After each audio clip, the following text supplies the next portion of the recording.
So maybe you could say a few more words about this procedural aspect. Is it really a singular procedure?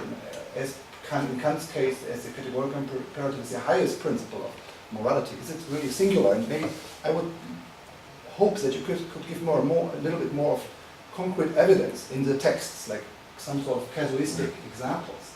For Kant, this is very important in the groundwork. For example, the suicide, when he talks about suicide, or the example of this shop owner and his customers. He's always very he's applying this procedure to concrete cases. And I've often been thinking, in particular in Neo-Confucian commentaries, that this is lacking in Chinese texts. This application of the procedure. If the golden rule is a procedure, then we should think that they are somehow applying it to concrete text examples. And I hope you could say a few more words on this. And that my second point, very brief, try to be brief, is about Martha Nussbaum's doubt. Because you mentioned her, I think, on page 12 or somewhere. Because I think I have read this text, and then she expresses doubts which we find in many American sinologists, that somehow the golden rule can easily be overruled by hierarchical roads. And I'm not sure whether I fully understand you there, but you are not convinced. And then you have a very interesting point at the end of page 12. You speak of, one might easily think that later Confucians somehow betrayed this potential, even the ethical substance of the golden rule, as you say, at the end of page 12 and the first line of page 13 in your paper. So this betrayal have somehow happened, and you think that there was maybe a betrayal, but still there is this potential, and Nussbaum and all these and Golding, they are somehow misunderstanding it. And then you have a very, I found it not easy to understand. I'm not sure whether I fully grasped your intention on page 13. You speak about this equalization of ego and alter, which is not cancelled but only concretized for the hierarchical sphere in a way that this sphere is at the same time accepted and subordinated to rules of reciprocity. And I don't really understand this. And this idea of a double-layered architecture of a Confucian ethics. Maybe you could say a few more words on this. Yeah. So just 2 points as an introduction, and then please. This floor is open for further questions here, both in English or in Chinese. So English, German, okay. 2 points, or maybe you can. 20 points. I just ask you 2 points, and then maybe we can open the floor. Or would you want to reply immediately? Yeah. Well, I think it was not just 2 points. Okay, I tried. You asked quite a lot of points, and so they might. Many of these points might get lost, but we could also collect. As you like it, or maybe we collect 2 more or 3 more questions, and then you can reply. Okay. As you wish. Yeah. Okay, so maybe Professor, I need to ask you some questions. Please answer me. Thank you. First, you mentioned about, maybe I'm wrong. Please correct me. My English is poor. Thank you. Thank you for your patience. If Shu, you mentioned about Shu as empathy. This is one of the translations. Yeah. Not my translation. Not your translation. Can you give me your definition, or you can explain more? And you said about Zhou is a positive attitude from Feng Youlan, am I right? Positive form of the golden rule. Positive. This was about Zhong Shu. This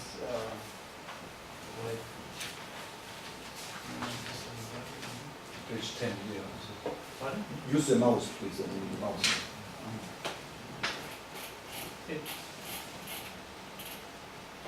These terms, Zhong Shu, what do these terms mean? There is a discussion, especially about these 2 terms, Zhong Shu. Okay.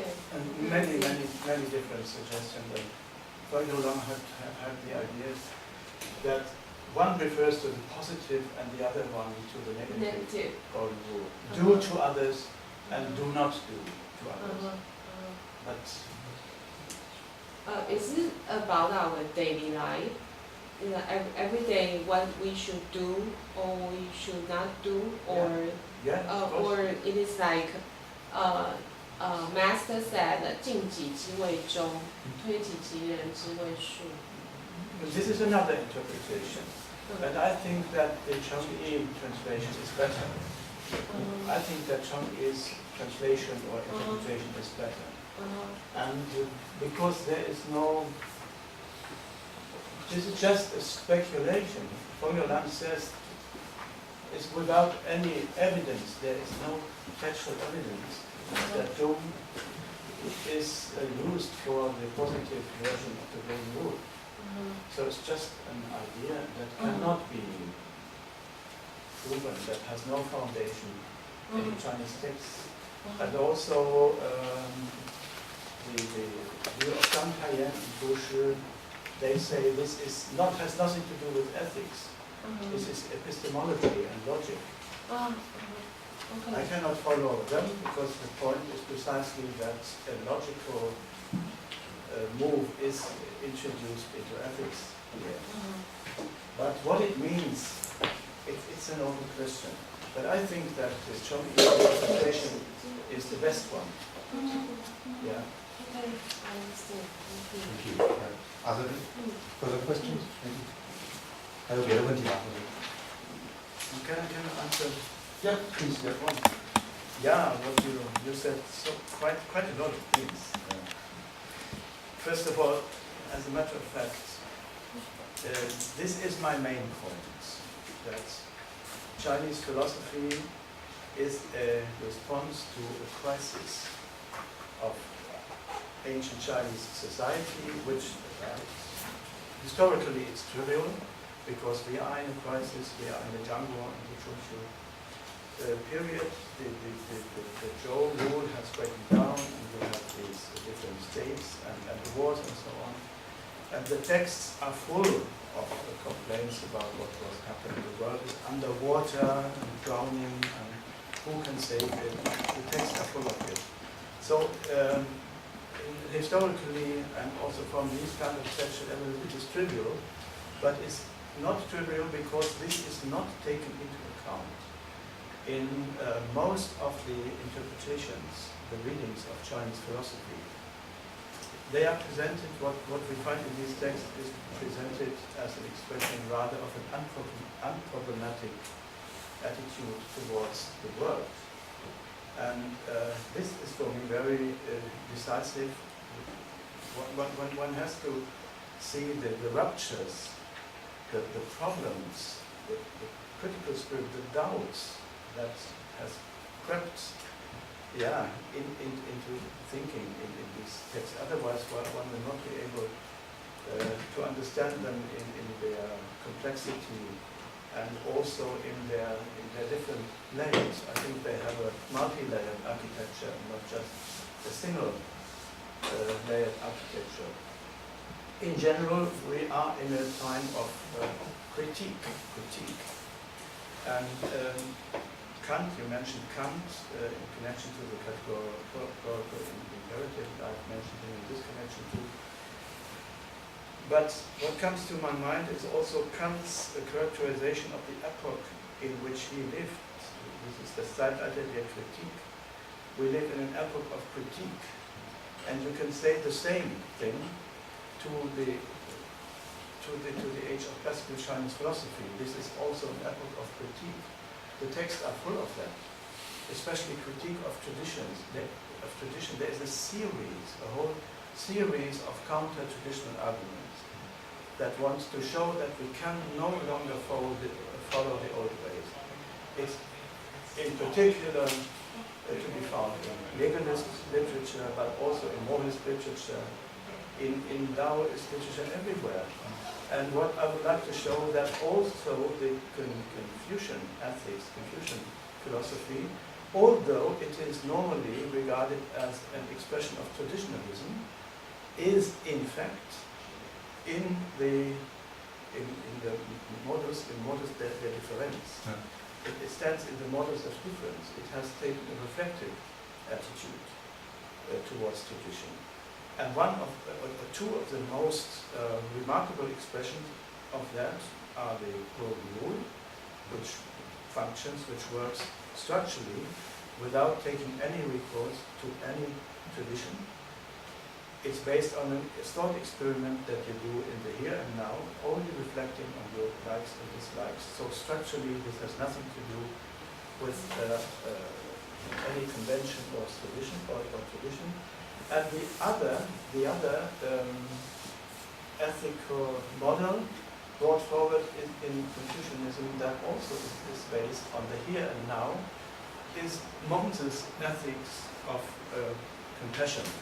It is the immediate impulse, here and now. And then you are also in another time paradigm than the time paradigm of traditionalistic thinking. But these, I would call these structural features of Chinese thought are completely, totally ignored and overlooked in all these, I would say, conventional presentations of Chinese philosophy. And they are also, the problem is that these texts and schools, Confucianism, that originally stand in a reflective attitude towards a tradition, were turned into a tradition themselves. What they represent, as far as I see it, is a tradition of second order, but they were adopted later in terms of a first order tradition, where the reflective element is no longer taken into consideration. And yet, then you have the Confucianism as a form of traditionalism to this day. The other question that you put it, the double layer architecture, I think that Confucian ethics in particular has this double layer structure, or this double structure, in that it at the same time views the other as a bearer of concrete goals. Certainly, the father, the emperor, a subordinate child, and this is important, this is a conspicuous feature, but you are not only father and son and so on, and man and woman, you are also a human being. And both these dimensions have always to be addressed. And if you go into the one dimension, you find yourself as a member of a hierarchical society that will his and her duty in this society. But on the other dimension, you are always aware of the problems, for example, of the problem of following orders. In a hierarchical society, you have to follow orders. And as a role bearer, this is self-evident that you have to do it. But you have to be aware what is the content. Is it morally justified, the order, is it not? It's a very explicit reflection on that. For example, the most explicit reflection is in the book of Xunzi, in the chapter Zidao. And there you can see these two dimensions directly to each other. Follow, but. So the Confucianism for me is a great yes, I integrate, but not unconditionally. It's a great aber. Yet, but. So this yes, but I understand this, and I tend to accept this point.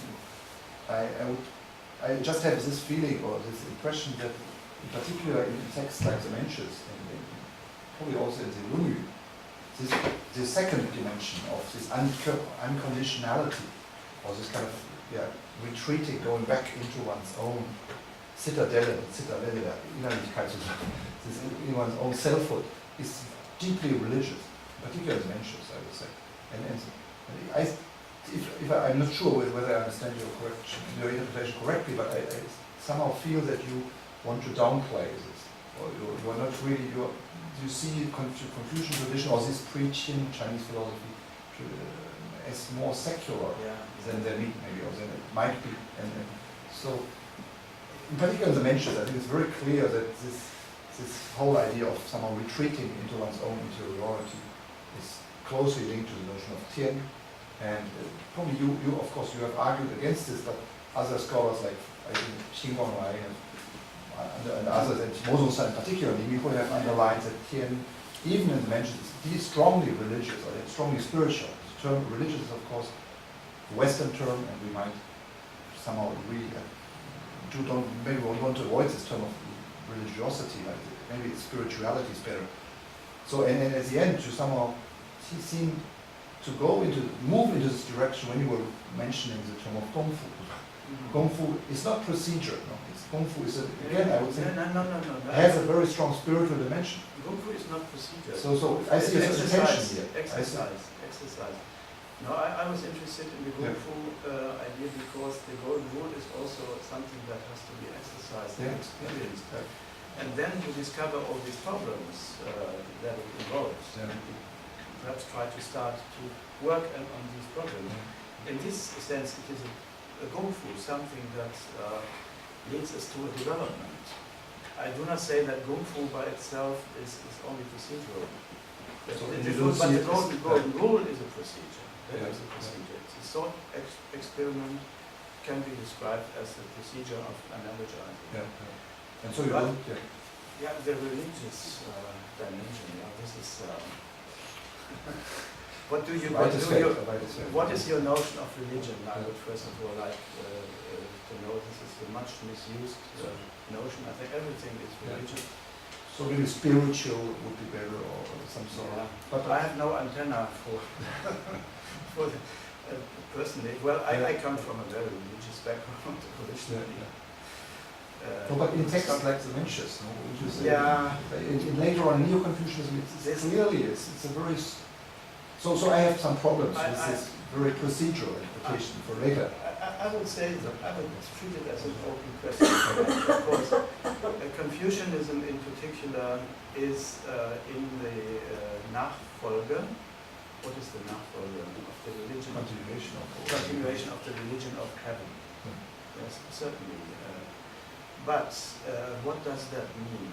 Does it only inherit the ethical core of the religion of heaven? And this is my impression. Or are there still religious layers that can be described as religion in these philosophies? And it's hard to decide for me. But what comes to mind there is a sentence by an English author in the 1950s. I don't remember his name. He said, well, Montez speaks about heaven. And he builds heaven into his ethics, of course. But he is only interested in the mandate, but not in the giver of the mandate. So he himself takes something like the position of heaven with his ethics. And it's hard for me to detect for me really something like adoration or veneration in religious terms for heaven. But it's a very big problem and topic. It's the whole topic of this internal transcendence, inner transcendence. What does that mean in Confucianism? Does it mean that heaven has been taken into the human being? This is my impression. That Xin now is the representation of what heaven was before. And before, heaven was certainly an external source of normativity. But now, in the Nongzi, especially, also in the first passage of the Zhongyong, Tianming Zhuwei Xing, the external source of normativity is turned into an internal source of normativity. And now everything comes from inside. And this is the view that I would, or this is the position that I would take, and this is my view. And then you would have to interpret it more or less in terms of a secularization of what was originally a religious content. And I tend more or less to this position. And this position was by the way, also shared by some philosophers of the European Enlightenment. I think that Christian Wolff also has such a view of the Confucians. Thank you. Maybe we'll continue this later. But it's really it's a huge issue. Very tricky thing. Thank you. No, But I think that there is a great interest today to interpret Confucianism on religious terms. Yeah. And that is not due to a reading of the text, but due to some other agendas. Okay. Thank you. Yeah. Maybe we can. Because Confucianism wants to play on the religious market. Yeah. That's objection. Yeah. Christian. Has this golden rule been extended to or applied to duties to yourself? For instance, I think, I mean, in the Chinese tradition, for instance, I think I should cultivate myself in certain ways, and then I demand it of others, or I think I should not commit suicide, and therefore demand it from others. So this would be duties to yourself that are don't really fit the golden rule, because I don't do something to the others, and I don't expect others to do something to me, but you could, with a little logical gymnastics, bring it into this form. Has this been done? Well, self-cultivation is a topic in itself, as you know. This is something that has to be done anyway in the Confucian context. But your question was whether the idea of self-cultivation appears also in the context of the golden rule.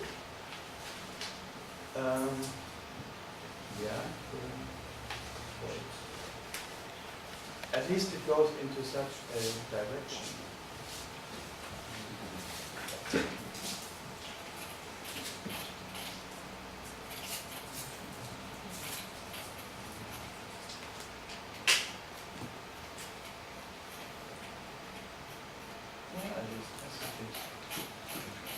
You don't just do it out of your head. I'm not interested in tests. I'm interested in the logic of it. But that's in the logic of it. Do you refer to Kant's argument that it is not in the logic of it? Because this is what Kant maintains, that the duties against ourselves are overlooked. I would not agree.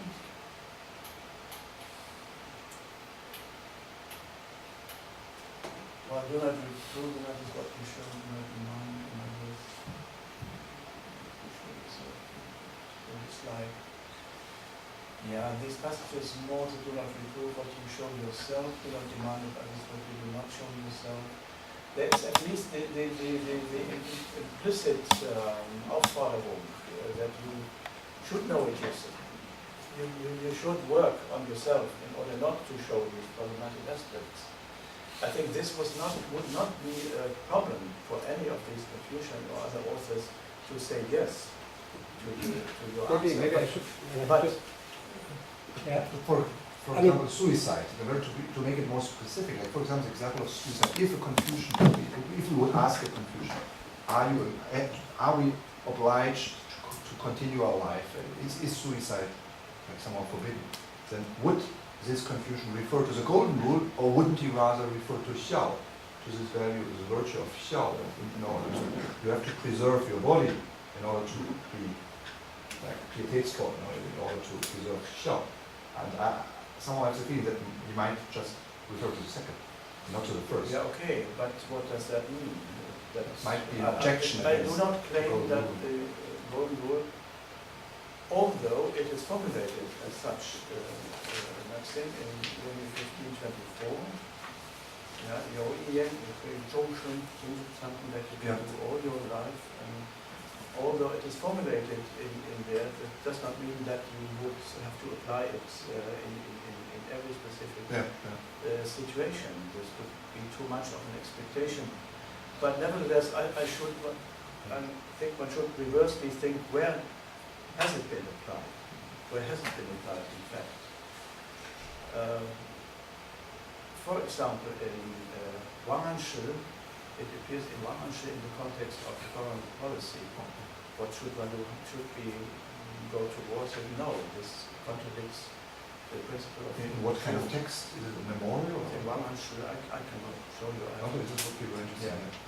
So maybe what I was interested in is... In a theoretical text. This has to do, I think, with the idea of humanity. So what I'm thinking of, there are many ways to make a connection between this golden rule and the idea of duties towards yourself as a human being. For instance, if I kill myself, I do something to others, namely those who will suffer from it. This is a very simple, childish thought. Has it been cooked up in connection with the golden rule? I don't know. One would have to look into the text. I mean, there is a lot of discussion on Zhu and Shu, especially in the commentarial literature on the Rumi. One would have to look into that. But I really have no overview about everything that was written on that in China. But it would, of course, be an interesting question. And I mean, is there a connection between humanity and the golden rule?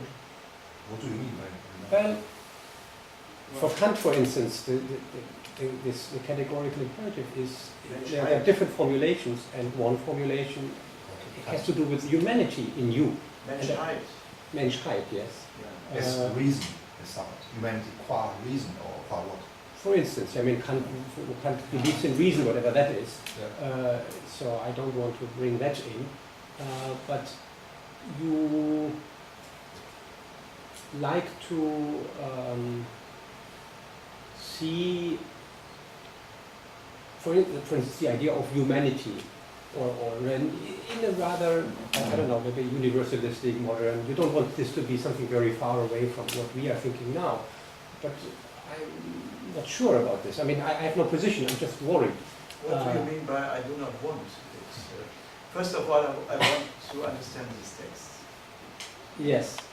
So, for instance, I want to understand these things. That's why I asked whether the idea of golden rule via a concept of humanity is maybe applied to duties towards yourself, because that would be an indication of the concept of humanity playing a role. Well, the concept of humanity is not explicit in the golden rule, first of all. This is simply the fact.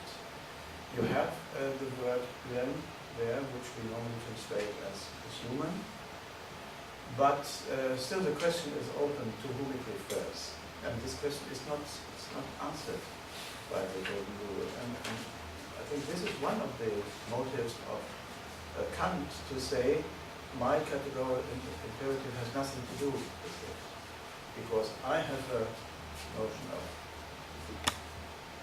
Menschheit, humanity as such, which is not present in the golden rule, and this is certainly an advantage of the categorical imperative.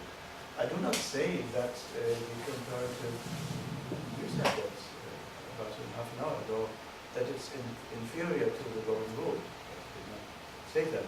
But Kant should have acknowledged... Because, no, at the end you said it helps to experience more than the... in this respect. Yeah.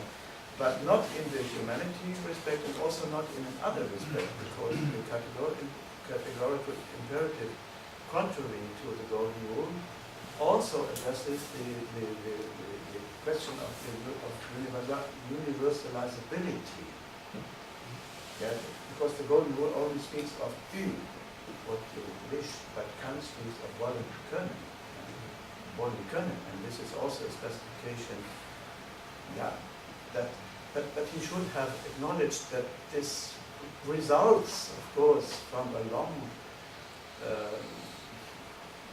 long periods of problematizing what the golden rule means. So it's a continuation, and it is not just a radical break. This is trivial, and now everything is new. And where I see an advantage in the golden rule, that from the beginning it has the perspective of role-taking, which is not present in the categorical imperative. So the categorical imperative is much more solipsistic than the golden rule is. You do it all in yourself, and the golden rule at least has the other as a part of its architecture, a part of its architecture. I mean, how is the part included? Isn't it the text people read and think about by themselves? I mean, I'm doubting the... I mean, the thought operation. Well, the thought operation you think alone, isn't it? Yes, yeah.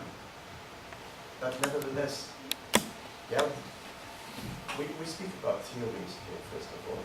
Mm-hmm. At least in the theory, the other place. This is a very interesting point. More solipsistic.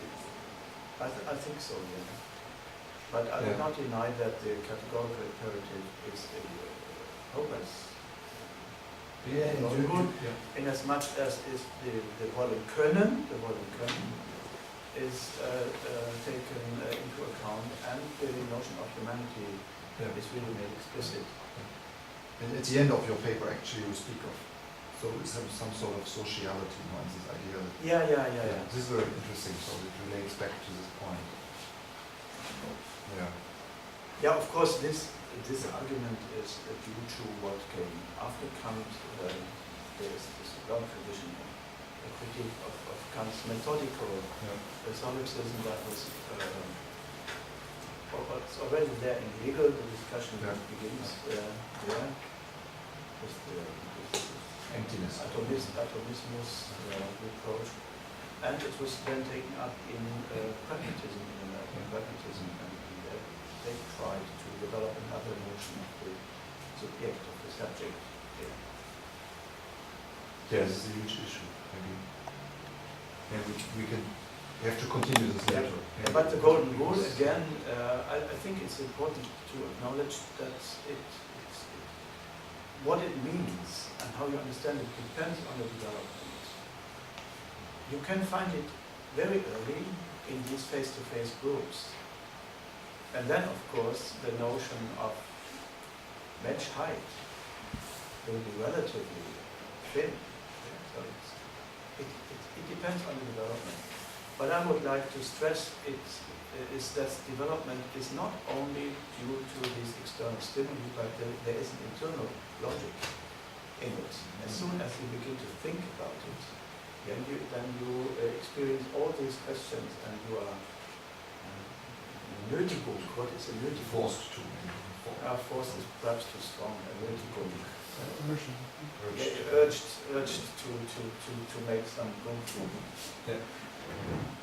Yeah, maybe we continue this later and have another question. Yeah, Fabio. Yes, I think one of the points which I find very convincing is this aspect of crisis in ancient China. And I think you mentioned very interestingly and correctly that it is astonishing to which degree this aspect is neglected in many discussions of ancient Chinese philosophy. And this is, of course, also interesting from a contemporary perspective, because in many discussions of contemporary Confucianism, this aspect is also neglected.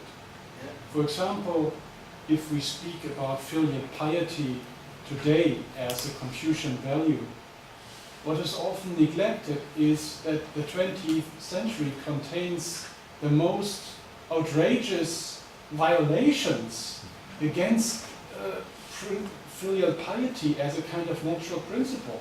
If we think of what happened in the cultural revolutions, where children were killing their parents or condemning their parents, how do you explain this kind of behavior if you just think of filial piety as a kind of natural impulse, as a kind of natural moral impulse?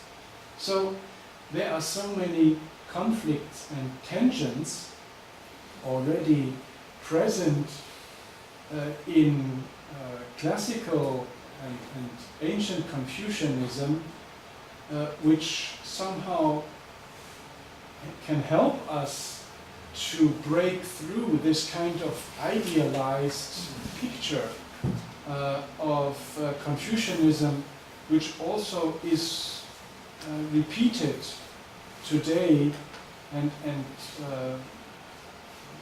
largely repeated, especially in mainland China, where there has been experienced an extreme rupture of tradition.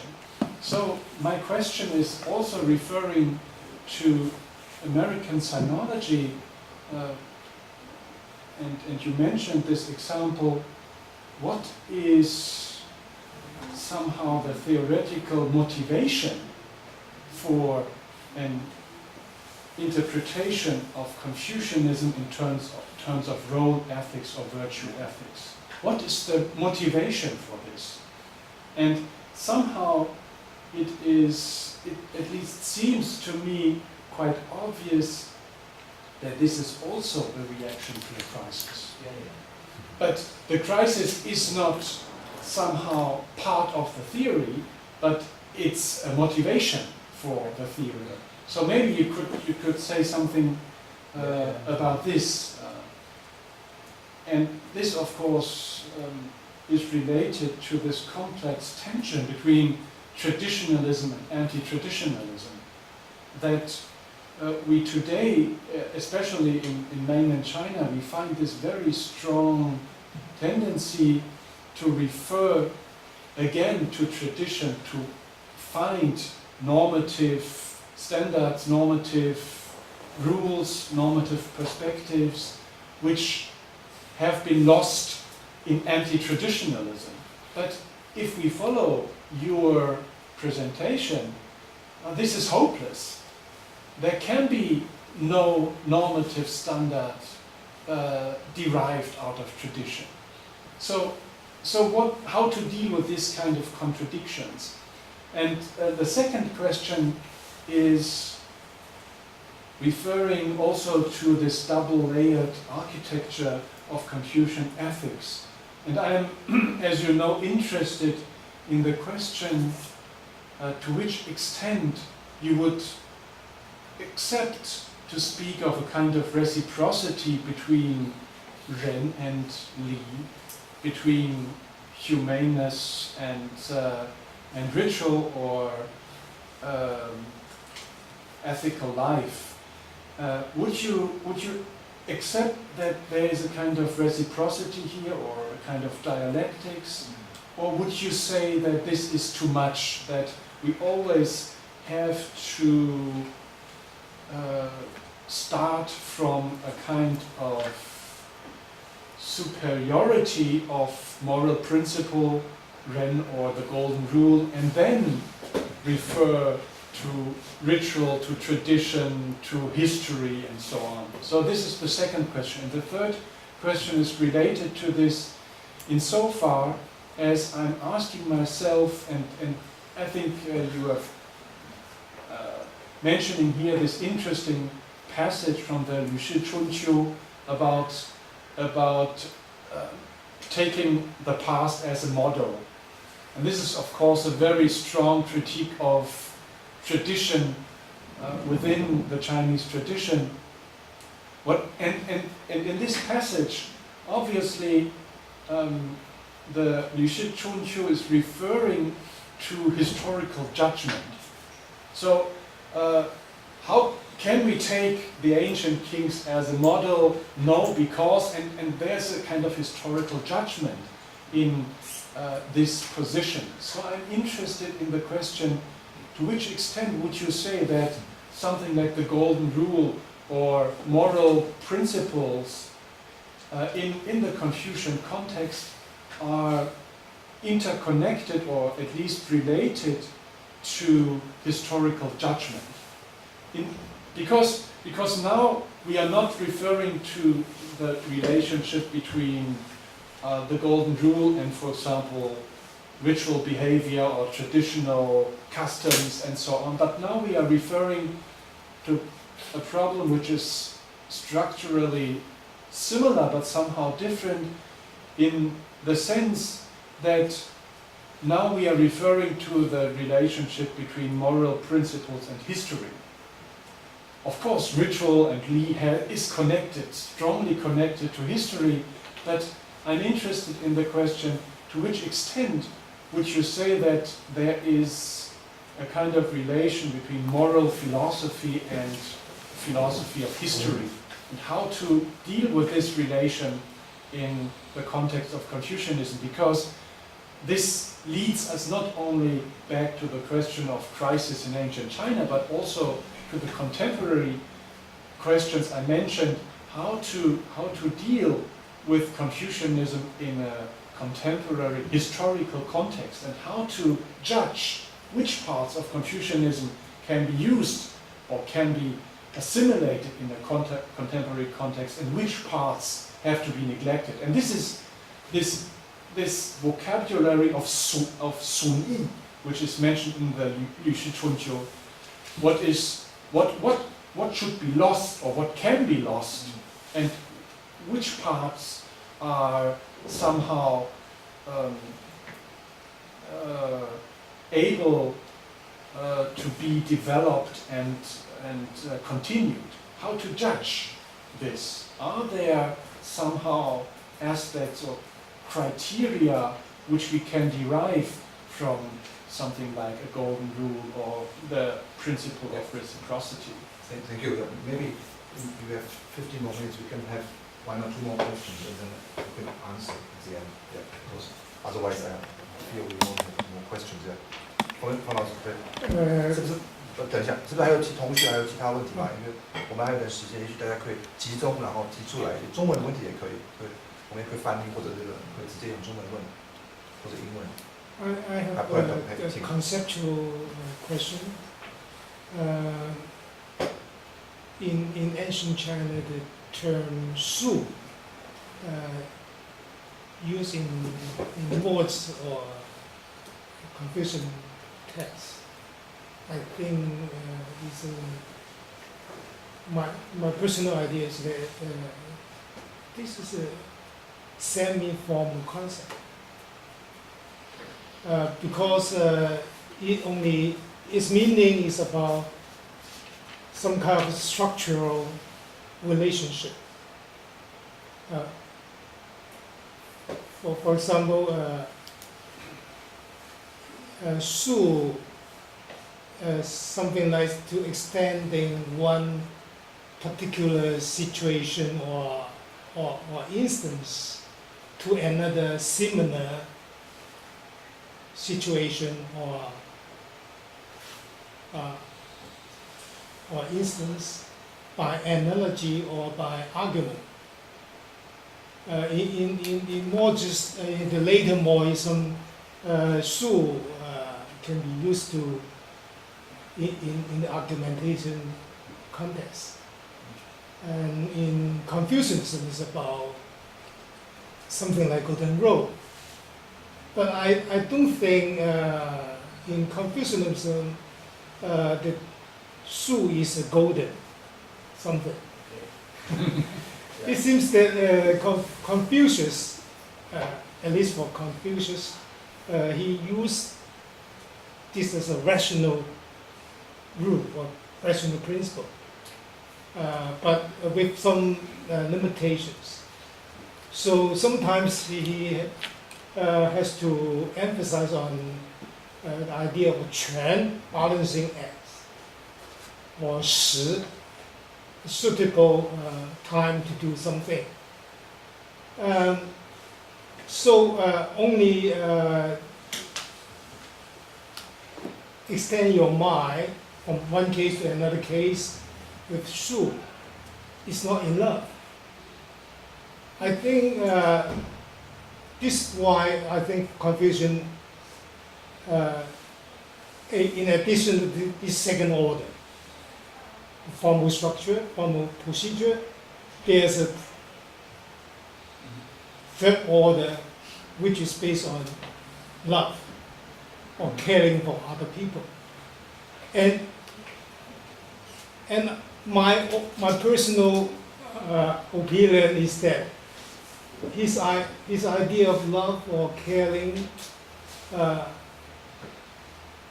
in turn must be supervenient on comprehensive or universal utility for the well-being of the society. So in some sense, Confucius does not reject Richard Hare's idea of universal utilitarianism in some sense.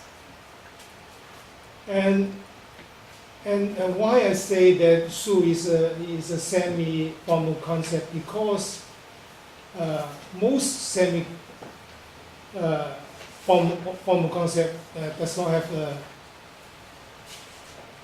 indicate how to use the concept, how to apply the concept. So we have to supply some kind of criteria to use the formal concept. For modes, the criteria is based on benefit, mutual benefit. 兼相爱则将相利. And both concepts are sufficient and necessary condition to each other.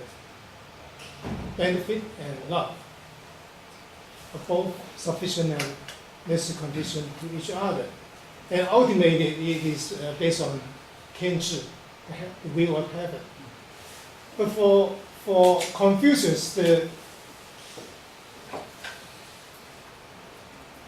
base of how to use, the criteria how to use is going to internal,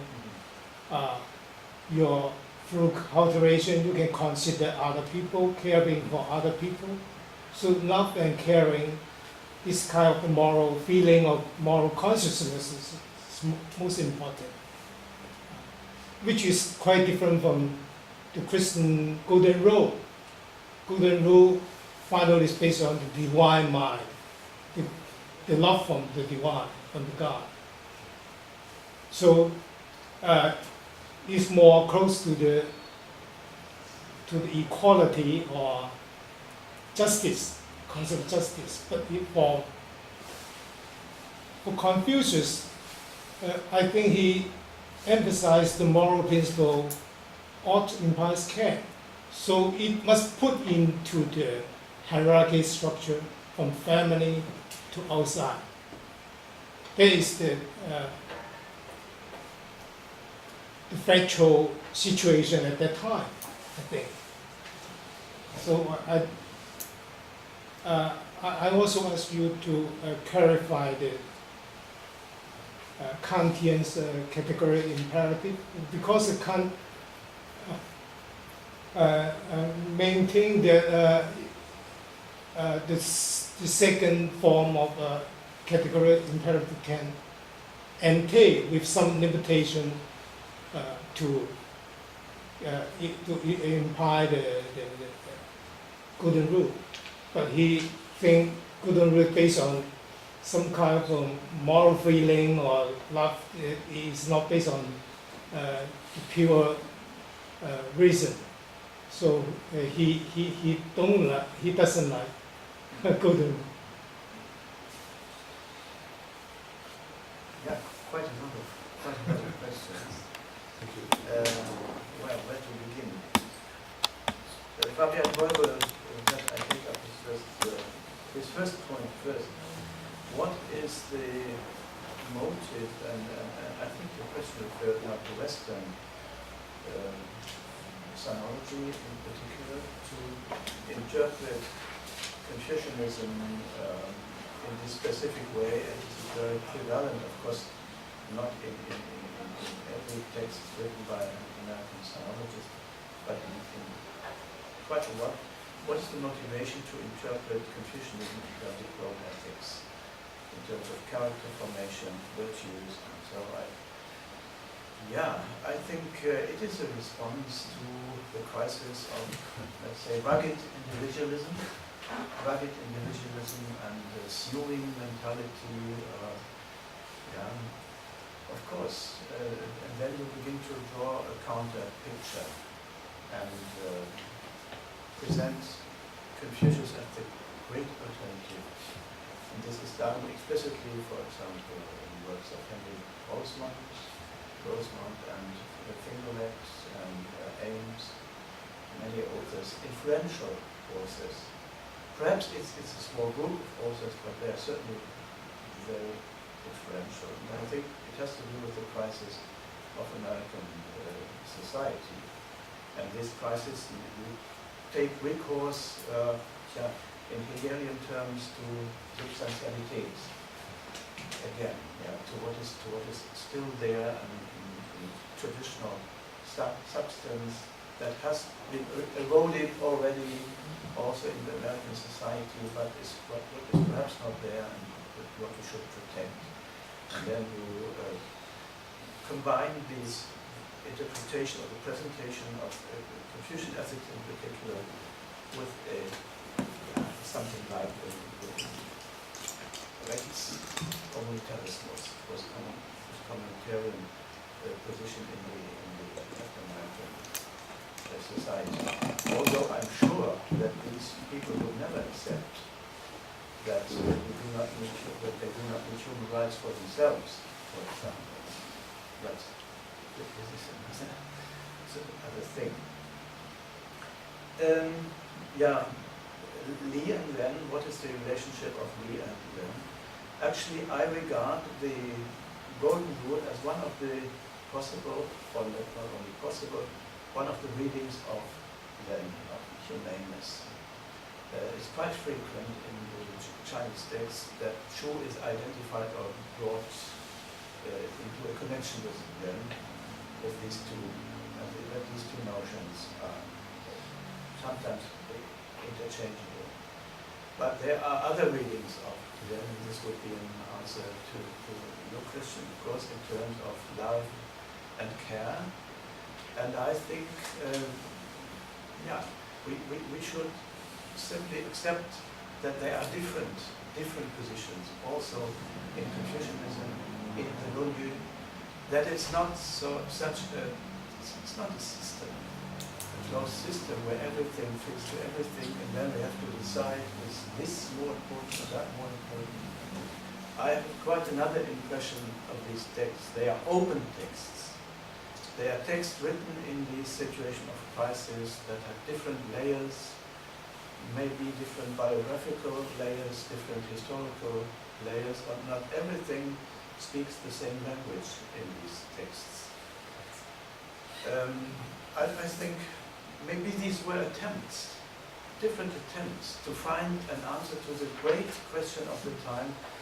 Tianxia Wu Wu Ding, this is Moses' great question. What can we do in order to bring the world back to peace? What do we still have? And then you find quite a lot of new criteria, and among them these procedural ones, in answer to this question: what can we still do? What do we still have in our hands? And I would immediately accept that there is this dimension there that you have mentioned, but that there is also another one, and we should not necessarily play the one off against the other. The notion of Shu, what you have proposed, pointing to the Mohist canon, to the Mohien. In fact, that this is the argument that Zhang Taiyan has brought already, and one should take that into consideration. But my translation of Shu as equal, Gleichsetzung in German, equal treatment, or putting as equal, is simply for linguistic, first of all, for linguistic reasons. Because it is quite clear that Professor Ma, no ink. Markers is no ink.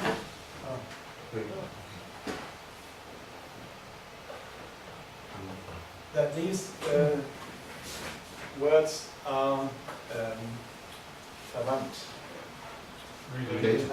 Are related to each other, not only because of the characters, but also because of the pronunciation. This is la and this is las. It has been reconstructed as la, and this has been reconstructed as las. And this here is the suffix that makes nouns out of verbs. So this is equal to equal, and this is equalization, setting as equal. I think this is, for me, it's very convincing. You find these reconstructions, it has done in sinology during the last 20 or 30 years. And there have been such a lot of interesting findings that allow us to understand the etymology and the meaning of these terms much better in many cases that we have been able to understand before. In the later Morris canon, the term "su" sometimes written as "zhi" under the above the sin, and 双语啊 think that "zhi" should be understood as "su." Yeah. So actually, if we use the radical to explain the meaning of the word, the first may be then the "zhi" above "sin," how to know your mind. But this is dangerous to use the radical. Yes. To use the radical for explaining the meaning of terms. It's dangerous. It's much more reliable to use the spoken form of the words as much as we can reconstruct it. Much more reliable, because this is something that you can bring on linguistic rules. And the speculation on character forms is much less rule-based. But okay, in any way, this is just not a case of "sen" and "xin." There has been different meaning in ancient time. 生之谓性 in Mengzi, 尧舜圣之也 means 生之也. But at that time he said 圣 is not different from me or different from son. You mean that this is? I do not think. The both meanings, 性 have two both meaning in Mengzi's text. Which sin? 性生命之谓天命之谓性 孟子说尧舜圣之也 means 尧舜 was born to be a sage, not essential nature of human being. Yeah. But these terms were different already in that time, not identical. It has been argued, for example, by Fu Sinian that this was not distinguished in the text, but it's not right as far as I know. But I have to answer there were many questions by Fabian Heubel. The Yuan and Li question. Well, I would never say that we have to start from a point zero and immediately apply ethical principles. Of course, there is something to the confusion, especially to be found in the Jungian idea that without Li, we do not have this. We do not have the ground under our feet. I originally thought that this was also interconnected Li and Li. That this was a paramonastic argument, but it is not, because these two words that are so similar in modern Chinese were not similar in classical Chinese. Nevertheless, Confucius says without Li, you do not have Li. You do not have firm ground under your feet. So of course, one must grow up in a tradition one must grow up by learning conventional morality and so on and so on. I would never doubt that this is always this starting point, ontogenetic starting point. The question is again the but. Sooner or later you realize that you live in a conflicting world where you have role conflicts to solve. What do you do, on which side are you then? And you might experience the Taoist argument, you live in a gang of robbers, perhaps, not in a gang of robbers. And also a gang of robbers cannot do without convention and basic Üblichkeiten, and sooner or later you realize that this is not enough. And what you realize on an ontogenetic, a certain ontogenetic stage in your individual development has historically also been realized at a certain stage of social development in these archaic societies, which then make this step into just what Westerners call the intellectual age. This just means to put yourself into a reflective attitude to the customs and to the conventions that you have grown up with, without questioning them altogether. This, of course, would be a much too radical step. But to develop a reflective attitude, and there is much evidence that exactly this step is taking place in the Chinese text that I'm speaking about. And I think you would immediately agree, of course. So the would question you accept reciprocity? Would you accept to speak about reciprocity between Ren and Yi? I would say it's a complementarity. Complementarity, Yeah, but not reciprocity. What would that? Does it have any advantage to speak of reciprocity? I would have to think about it. Reciprocity would mean that it's a mutual,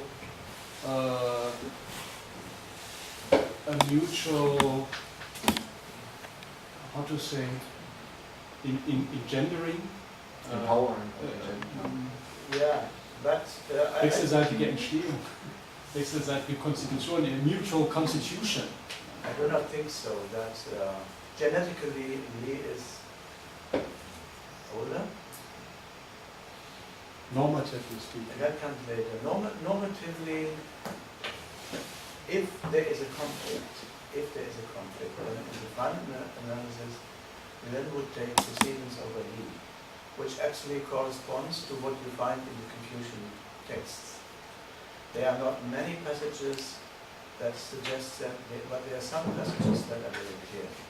And the clearest passage is in the Chunju Fanlu. There is a case discussed about Zifan. Zifan was a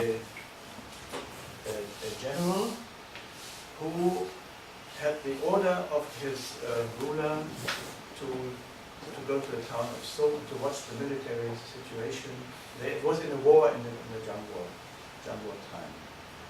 And Zifan saw that the people of Song were dying of hunger, and they were eating each other, they were eating the corpses, and he could not endure this situation. And so he acted against the order of his ruler and made peace with the town of Song, with the besieged town of Song. So he acted contrary to Li. And now the question is, was his action justified or not? And Dong Zhongshu, or whoever wrote this, we do not know whether Dong Zhongshu wrote the Chunqiu Fanlu, but it's not important. So the author of this chapter of the Chunqiu Lu says he was right in doing that. He does not appeal to the golden rule in this case, but more to Monks' idea of compassion. And the argument, it is more important in this case to show this kind of compassion than to follow the order of the king. And Dong Zhongshu or whoever justifies this by quoting Confucius' sentence, Dan Ren Wu Ran Wu Shi. If it comes to humanity, we do not have to give proceedings to the teacher, which of course is an element of we. So in these situations, it is legitimate to wage hungry, to act against the normal ritual restriction. We take very, very explicit, so no doubt about that. So that in case of conflict, Ren takes precedence. But that does not mean that in every situation I always have to insist without any flexibility. This, of course, would not have Confucian position. Normally, you act as a good son, a good Untertan, a good subject. Yeah. But there's always the point of saying no. This is what I mean by the yes. But, and sometimes the yes is written in very big letters and the but in very small one. But sometimes the but is written in big letters. It depends on the author, it depends on the text. But it's a structural feature of Confucianism to have both. To have both these moments. I find this fascinating. This discussion, we probably don't have time to really come to a conclusion. I often just wonder how accessible all this tradition still is today. Because I read your book as one of the best and most comprehensive interpretations of the Confucian tradition today, which is available today. You're really deeply in these texts. You're immersed yourself into these texts, and you're reconstructing, giving us a very comprehensive survey of all these different notions and these textual references. But if I read a lot of these mainland authors, then you find a very simplified version of Confucianism. And you often get the impression that these authors really don't understand their own tradition. Due to various reasons, often these reasons are political, and it's not an open society, so you don't have a really open scholarly discussion about these texts. And it often seems to me that such an open scholarly discussion of these texts is just possible in the West, not in China. Not today. Well, it was, of course, in China. It may be to some extent, but it was, at least for the last 700 years, it wasn't really an open discussion. So, let me just finish. I just have a general kind of, I don't have an answer, it's just a general point that I often wonder how accessible are these texts to readers or to general people today, to ordinary people today. And this is a general point, or a general worry I have here. So if we, just for the man in the street or somebody in the street, is this still an accessible moral vision? And I find the golden rule certainly is, and the categorical imperative also to some extent is accessible, I think, to ordinary reason. But at the same time, I often think that the Confucian tradition is not just the golden rule. There's a huge, vast network of meanings. I have never said that. So what is Confucianism? I have said it is no system. It is no ready-made answer to a question of the world.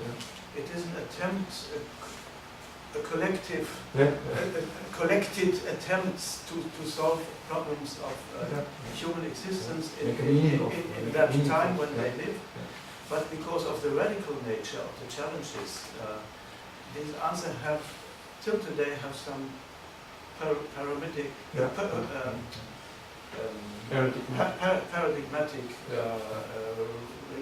to it. So we have to struggle to make it vivid in a way, or to somehow to reformulate it in a contemporary language.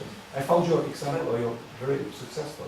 But the problem that you addressed, I think the problem, well, everybody can read these texts in this way. To have a critical attitude, and of course these texts have also to be criticized. We do not only have to speak about this modernizing aspects. There are many different things in it, and if one uses it for developing a modern self-understanding of China, of course one would not only have to think with these texts, but also against.